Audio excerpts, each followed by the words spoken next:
तो दोस्तों आपने कई जगह देखा भी होगा कि जैसे कि आपने देखा होगा कि एचडी थंबनेल बनाओ, एचडी थंबनेल बनाओ, बहुत अच्छा थंबनेल बनाओ। तो अच्छा थंबनेल बनाओगे या कैसे आप लोग एचडी थंबनेल बनाओगे, कैसे आप लोग कई जगह देखा भी होगा आपने कि फुल एचडी थंबनेल बनाओ, ये सब बनाओगे कैसे आप लोग। चलो ठीक है, आप लोग बनाते भी हो। क्या आपने कभी सोचा 4K में भी कभी थंबनेल बनता है?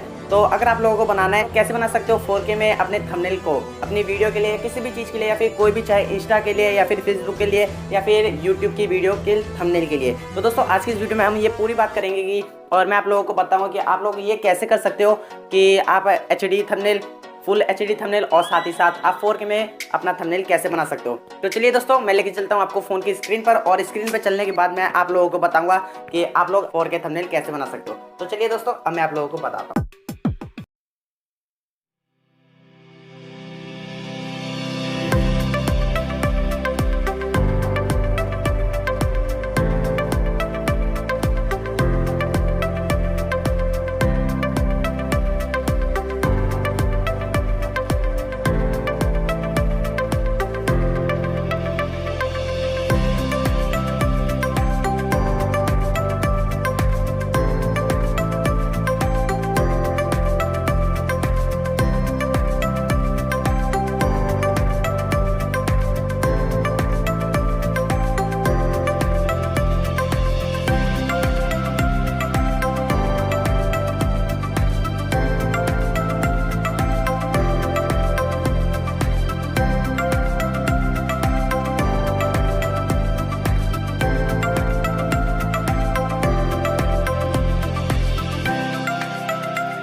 तो दोस्तों वीडियो अच्छी लगी हो तो वीडियो को लाइक और शेयर करना मत भूलना, और अगर आप मेरे चैनल पे नए हो तो ऐसी अनेक वीडियोस के लिए चैनल को सब्सक्राइब करना मत भूलना। तो दोस्तों मिलते हैं अगली वीडियो में, तब तक के लिए।